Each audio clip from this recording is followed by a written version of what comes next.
Welcome to Innovate BC. Happy Wednesday, everyone. We got snow here in Amiskwaci, Waskagan, Edmonton, Treaty 6 territory. It's quite slick out there on the roads. Driving slow today, but it's a good day. All is well. We're alive. We're here. We're here to learn. We're here to listen. We're here to build our own capacity. So it's a good day. It's a good moment. So welcome, welcome. We're honored that you've joined us this Wednesday afternoon. I hope all is well in your world. Let's just take a moment and press pause. Take a deep breath in, acknowledge the gift of this day. We give thanks to Creator for all of the goodness, all of the beauty that surrounds us as we walk in Creator's world, starting with this morning when that sun rose in the east. Creator meeting us for another day. We had snow on the ground here, but whatever season it feels like where you're at, just take a moment and just extend that good gratitude. We walk through these different seasons in our lives, and it's a reminder that not every season is meant to stay, So that's a message for those who maybe be walking through that hard season, that hard journey in your life. It's just a season. So we give thanks for the seasons that we walk through, the seasons Creator takes us through in this physical world, and all of the good gifts. So Kinanan Skomtanan, we thank you, Creator. And we thank you, Angela, for joining us. She is joining us from Whistler. Is it Whistler, BC? I was going to say Alberta, and I was like, no, that ain't right. I'm pretty sure there's no Whistler here in Alberta.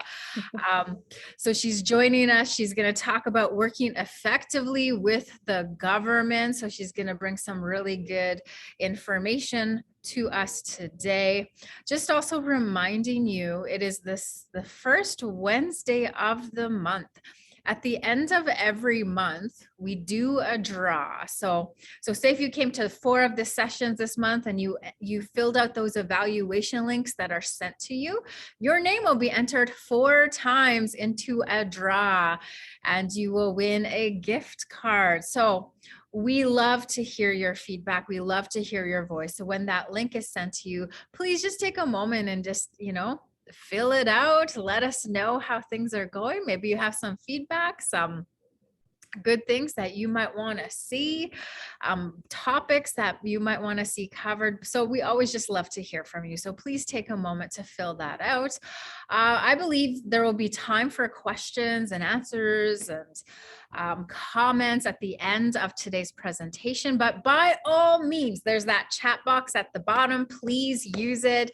Put some questions, put some comments in there throughout today's presentation. All right, I'm so delighted. Last time Angela joined us, she brought some really good knowledge. And so I'm really honored and excited to hear her presentation today. So again, the webinar is working effectively with the government. And did you know the federal government has a process for Indigenous businesses to collaborate with them to deliver products and services to the federal government and the public? Did you know that? Well, now you do. So this webinar will run through the steps to set up your business correctly and begin the process of working effectively with the federal government. It's about walking in good relations with one another. It's walking in a good way, the best way. And when we educate ourselves, when we build capacity, that's what will help us to walk in a good way in what we do with our jobs and our organizations and our nations, and even with ourselves. So I think today's information is going to be really great. So a little bit about our guest speaker. Angela is a proud member of the Tahltan Nation and resides on the unceded territory of the Splatsin people in the North Okanagan. I always shake my head when I try to say the names correctly. So I trust Angela, you will correct me. So she's held several executive level positions in both for-profit and not-for-profit Indigenous organizations. She sat on boards of her nation's government board of directors, who oversees all of the economic development within the Tahltan territory in northern BC. Growing up in both worlds, she understands the need to integrate both societies and the various components of a community, which is so important and so valuable. So we're just delighted that she's here. She's an instructor with several Indigenous and non-Indigenous training educational organizations. And she develops culturally aware curriculum in Indigenous entrepreneurship and community and business development. So I feel like we are in excellent hands for the next 40 minutes or so. So we're honored that you're here, Angela. The floor is yours. Thank you, Michelle. As usual, you do such a wonderful job empowering others with your words. So thank you, Maydu. Appreciate that. Thank you for those of you that are in attendance. If you've been in any of my classes or webinars before, you know, as Michelle shared, I am an instructor. So I tend to try to leave you with some very actionable presentations. So you have some things that you can actually go away and do what it is that this webinar is saying that you can do. So I'm going to be sharing the PDF after my presentation, and all the links will be there. You can run through the whole thing again if you need to, if I'm going too fast. But I would encourage you, I know most webinars, I don't encourage you to do this, but if you are able, as I go through the slides one by one, just go to that link and just open it up. Just open it up, and you can take a look at it and leave it open if you want, so it's open when we're done, and just start really moving around the website, because I will tell you right now, working with the federal government is not easy. It is, maybe that's the wrong word. It is a complicated process. So what I've done is I have taken the information that I have and I have put it in a sequence that you can literally click on the link and fill in that form and know that you've completed that process, and then go to the next step, and then go to the next step, and go to the next step. So, but at the end of the presentation, you'll also see that I have included an email for Alexander, which is the gentleman that I actually worked with as well to help move me through the process. And he's very, very good. And Can Do actually has a program that will be coming up, of course, very soon, that I will also, as part of this presentation. I don't believe it's launched yet, but it is coming to help along this same line. So what I'm going to do is I'm going to share my screen, of course. Just let me open up my PowerPoint.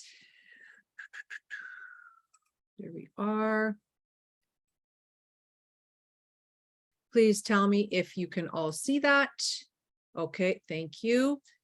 I'll move it over so that hopefully I can do this properly. Sometimes I find that the little Zoom screen is in my way of my presentation. Okay. Okay, so today we are going to be, that would be the last page. Here's the first page. Today we're going to be talking about working effectively with the government, as mentioned. And, this is a scroll. I apologize. One thing. Okay, so we're going to be looking at the different steps to follow to set up your business properly to work with the government. And I have experience of setting up my business improperly, and it went nowhere. So this is hopefully the key to help you set it up properly. Sorry, my mouse. Oh, I apologize. I don't have my little thing. Okay, so the first thing is incorporation. So you can put yourself in there, in the Indigenous business directory as an individual. It's not recommended. It's much more highly recommended to incorporate, to have a business. And even if you don't necessarily have a name for your business, you can have a numbered business. You can incorporate in each province, of course. And the federal government also has an incorporation. I haven't done this yet, but apparently you can pay $200 and it incorporates you across Canada, which is really interesting. So that was a new thing for me, but that apparently is available. But these are the advantages of incorporating. So basically, your corporation will continue to exist even if, you know, the owner passes away or they want to sell their portion. Now, you know, in order to be considered an Indigenous business, that you have your organization has to be a minimum 51% Indigenous. So if you want to partner with somebody and they're non-Indigenous, just make sure that you set up the shares properly. So you're 51. It is easier to set up retirement funds and qualified retirement plans when you have a corporation. Capital or money to help you grow your business can be raised more easily through the sale of shares. Okay, so there's different classes of shares. That this presentation is not necessarily about corporations, but there are different classes of shares, and there's a maximum number of shares that a corporation, depending which one you get. Also, centralized management. It is the best way to establish a business and protect your assets, because you have no personal liability for the obligations and debts of the business. So a corporation is considered a separate entity from an individual, the individuals who start it. So in other words, if something happens, your business gets sued for something, they can't come and take your house. So it protects your assets, okay? You pay personal income tax on your business's annual net earnings, which is different, of course, than your personal gross. And which means you can write off, you have a bunch of write-offs that you have, of course, in a corporation for a business. Could be if you're using a bedroom in your house and it's 100 square feet in a 1,000 square foot home, you can write off 10%, because that's 10% of your household expenses, right? So your mortgage payment, your utilities, you can write off your phone. So all of that comes off of the gross, and then you get taxed on what is left at the very end, which is way better than the other way around. You can also split your income. So, you can split it between the different owners, or you can keep your money in your corporation instead of paying yourself all of it out if you don't need to. And you get to claim, of course, a little higher expenses than you would just in a normal business. So that is the advantage of incorporating. Okay, no, I'm gonna move this way. Okay, so once you have incorporated, the first thing that you have to do is you have to get a procurement business number. This is called a PBN. So you'll see, I literally just did a copy, just a screenshot to show you what it looks like on the website. Okay, so that is the address right there, the URL that you would go to obtain your PBN. You have to do this before you do anything. Okay, so this is really your first thing other than setting up your corporation. So you can see that when you go to that web address, there's a start registration, and you would just follow the steps. Okay, but you need this to do anything further. Okay, so you'll see that once you get that, you're gonna get a receipt of your PBN number from CR. Make sure you keep it in a folder on your desk or in your mail where it's easily accessible, because you're going to need it to set up the following accounts. And then you can access your account in the left menu, and make sure you write down, what your PBN is, or copy and paste your username and your password that you use to set up, and then you can fill in the rest. So this is really, really your first step. Okay. And then you are going to register in the Indigenous Business Directory. Again, there's the link for you. So who is eligible and what's considered to be an Indigenous business? So an Indigenous business to register in this business directory can be a band. It can be a sole proprietor, like we talked about, not the most recommended, but it can be. A limited company, a cooperative, a partnership, or a not-for-profit organization. So in which an Indigenous person would have at least 51% ownership and control, like we shared. So you can also have a joint venture, but again, it has to be 51%.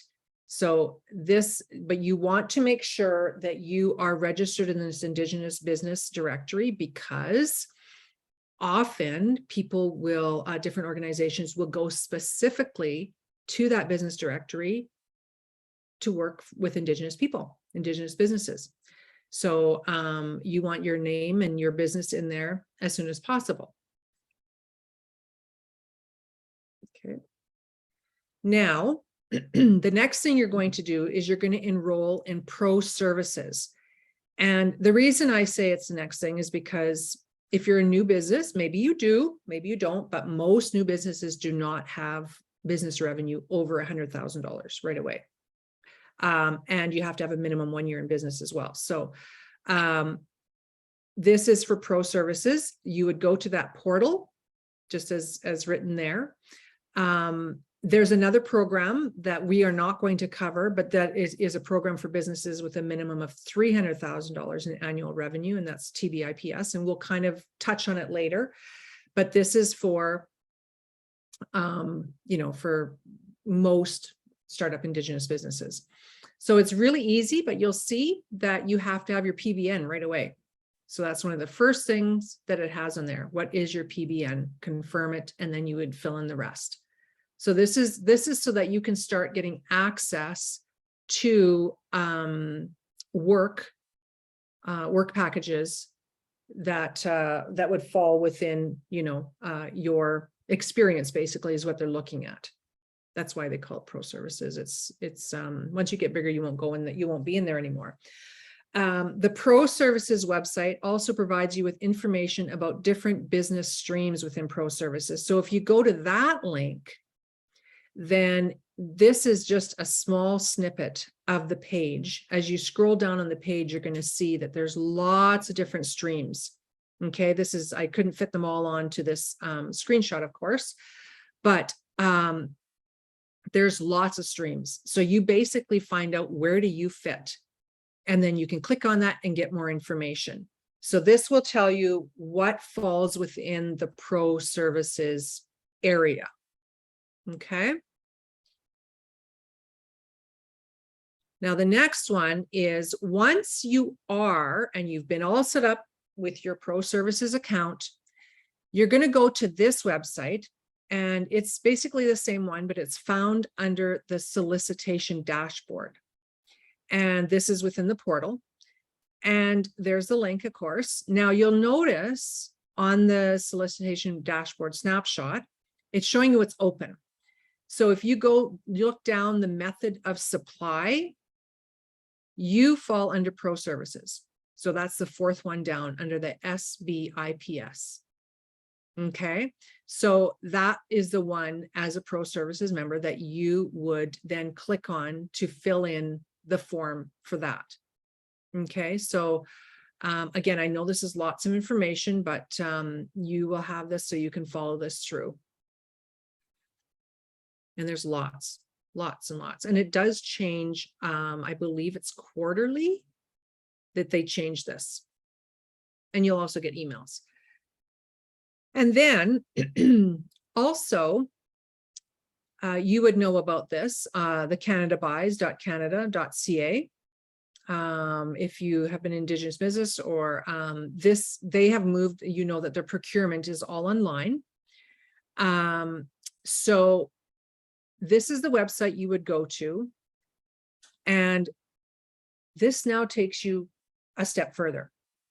Okay, so we've set up our pro service. We're in the Indigenous directory. Now, if you want to continue, and I would recommend you do this, even if you're not ready to use it right away, at least get yourself set up. They use SAP Ariba. Okay, and this tool is actually a tool that's used worldwide, but Canada uses this now to view and bid on their tender opportunities. Okay, so we will walk a little bit through this, but you can also find, like I said, you can find this on the canadaadvise.canada getting started link provided in this PDF. Now, you know, the federal government has lots and lots and lots and lots and lots of work. So, you know, if you are a business and this is what you really, really want to do and really focus on, you know, I would recommend setting aside maybe, you know, a quieter day, like a Friday afternoon or something, and just taking the time to go through what's available, because there's always tends to be lots of work. So this is what you're going to do. So your next step would be to create that Ariba business account, and there's the link. And this is what you'll do. So you will basically just follow the steps. When you click on that, when you click on those links, of course, it'll take you to the steps. So the first thing you're going to do, of course, is create your account. Then they, you know, they always send you the confirmation in your email, and then you confirm it, and then you log into your account. And then after you've got that confirmation, then you set up your company profile and you complete the questions, and it takes you through the whole process, right? And you will get lots of confirmation emails, and you know, once you're on their email list, if there's new things that come in, you'll be sent opportunities to bid, or and there's usually somebody that there's always an email that's included. If you have questions about any particular project or work package, you can typically just email them. And I have found Alexander has been amazing. He has been amazing. I find that once you create that relationship, like Michelle said, once you create a relationship with someone there, like he said, you know, call me anytime. He's met with me twice now. He's fabulous. So you'll have his contact. And he was very excited. He said, oh, for sure, share my contact info with them. So just tell him that Angela sent him a lot of work. Okay. And then this is a whole bunch of sections of work packages. This is more to explore. So basically, you will go in, you click on that site again, and you will see that there's the professional services e-portal, there's the commissionaire services, there's cyber protection supply arrangements, there's informatics, there's learning services, language training services, pro services that we already talked about. So pro services is one of many, but that's where we start because it's the lesser dollar amount. But there's just, you really have to take the time to click on everything and just familiarize yourself with it, because it's not, it's as clear as mud. Let's just put it that way. You know, but once you kind of get the feel for it and you know where the main pages are, it's easy to navigate. And if you're like me, I have my little black workbook and I just put a lot of notes in there, lots of arrows, this goes to this site or whatever. So whatever you need to do to organize your brain, because there is lots of work there.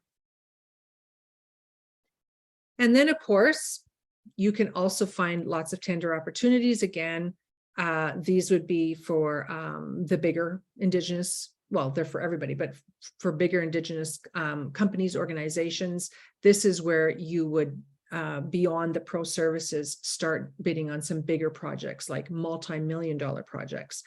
And this would be at the, so you can see if you go to that page and you search tenders, you'll, again, lots will pop up.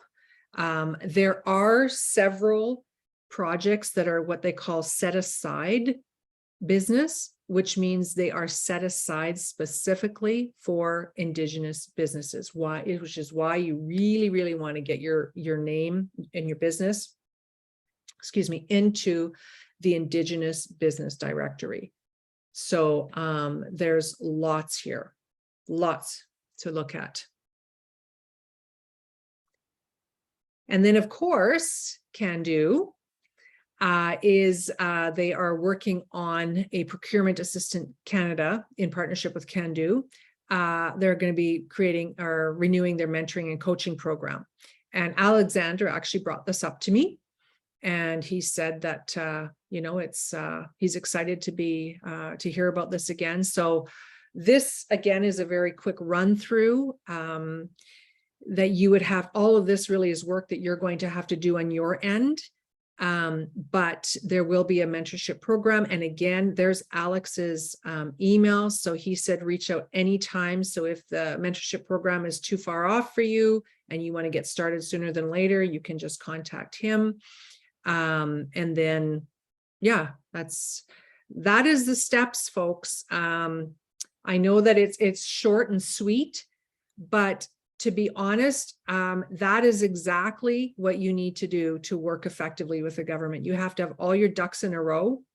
Keep yourself organized. I would recommend printing off your different, so as you get your confirmations with all of your numbers, maybe, beyond setting up a file just on your desktop or in your email, print it off and put it into a physical file.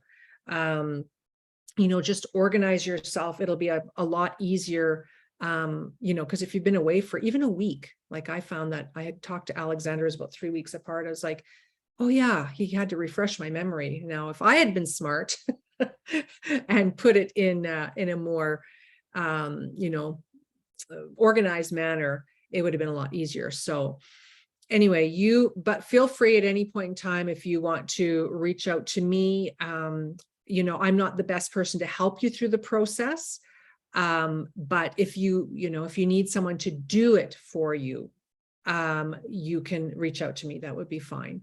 And like I said, I know that Can Do has some exciting things coming up. So that is how to do it, folks.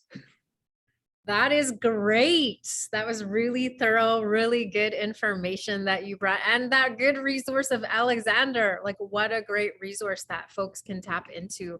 I know Ken in the chat box, Ken has said Canada Post also uses MERX website. So for those who don't know, Ken joins us every week, and I think has for the last year. He's been coming to these webinars, and so he's just always soaking up this information. And Ken, you also work with Canada Post and really working on that good Indigenous relationship piece as well, which I think is important too. So any questions out there for you? For our guest speaker this afternoon, the floor is open. And like Angela said, thank you so much she's going to send the PDF version. So you're all going to get a copy of this, and all of those resources that she had posted, you'll have access to those, which is really appreciative. So thank you so much. Well, it doesn't appear that there are any questions. I mean, you covered a lot of ground. Like you said, it's about getting those ducks in a row, right? And there's, that does take time, effort. And I think that is really, really important. So thank you. Well, thank you for joining us. You're welcome. I know it was short and sweet. Yeah. I think, beyond the process, Michelle, again, I totally agree with you. It is about creating those relationships. If you have, like they say, it's not what you know, sometimes it's who you know. If you have that contact like Alexander, who you can reach out to at any time, and he's awesome. And I do know that even on the site, once you are a member and you're all logged in, there's actually links that you can go to click on who the procurement manager is under a certain industry for the federal government. There's actually a link that you can click on for all of the federal government employees. I mean, yeah, they have a lot of stuff on there, but rather than, go through down the rabbit hole and confuse everybody, just get yourself set up, create that relationship, and then just start working out. And then it'll be, like I said, clear as mud. Great. Ken does have a question. What is the Indigenous spend commitment percentage across the government? That's a really good question. I don't know. I just talked to a friend of mine. Actually, he's the president of Nistanan, which some of you may know. That's the utility corridor going across Alberta to Hudson's Bay. Friend of mine, Robin, and he was saying that Enbridge has 11%. And, but as far as what the federal government is, I don't know the answer to that. I do know that there is what I've been told is there are a lot of work packages that have been designated for First Nations, that because there's a lack of businesses that are registered or have gone through this process, don't go to Indigenous businesses. So there's lots of work available if we get ourselves organized. Yeah. That's right. Okay. That's a really great information. Thank you so much. I'm just going back to the very beginning. I think it was the PIB? PBIS? Oh, yes, that. So that's your starting point? No, pro services. Okay. I'm going to write that down. Yeah, pro services is where, but even that, like they want, your income has to be under 100,000 or revenue, but you also have had to have been in business for a year. So what I would recommend for people that, or Indigenous businesses that maybe are just brand new, but are not, have not been in business for a year or have revenue under 100,000, is just start making those connections. Yeah. Like use this year to start building those relationships, whoever your target market is. And this is just my marketing days coming up, but whatever your target market is for your work, reach out to them and say, hey, I'm a new Indigenous business. I've only been in business for 3 months. I'm trying to build my connections. Would you have 10 minutes for a Zoom call? Like, just get out there and let people know who you are and what you have to offer and how eager you are to serve. That is great advice. Even to say 10 minutes, because some people think overwhelmed, like let's meet, and people, think 30 minutes to an hour, like who has time? But just saying 10 minutes, just a quick meeting. I love that. Yeah. Laverne, how come they don't recommend sole proprietors? Well, it's not that they don't recommend. That is not their words. That's my words. Mostly because of the liability. This is just myself speaking as a business person and having worked with several businesses. You can, but also think about as somebody who's going to be giving out an $80,000, for example, $80,000 work package. Would you as a business prefer to give that to an individual or corporation? Just think about it, if the shoes were on the other feet. That's how I look at it as well. And it's not a must, it's just a recommendation. I hope that makes sense. It does make sense. Okay. I Okay. also was curious when you did say that earlier on too. So I appreciate that knowledge that you brought. So thank you. All right. Any other questions? I love the questions. Keep them coming if they're there. Now is the time. Okay.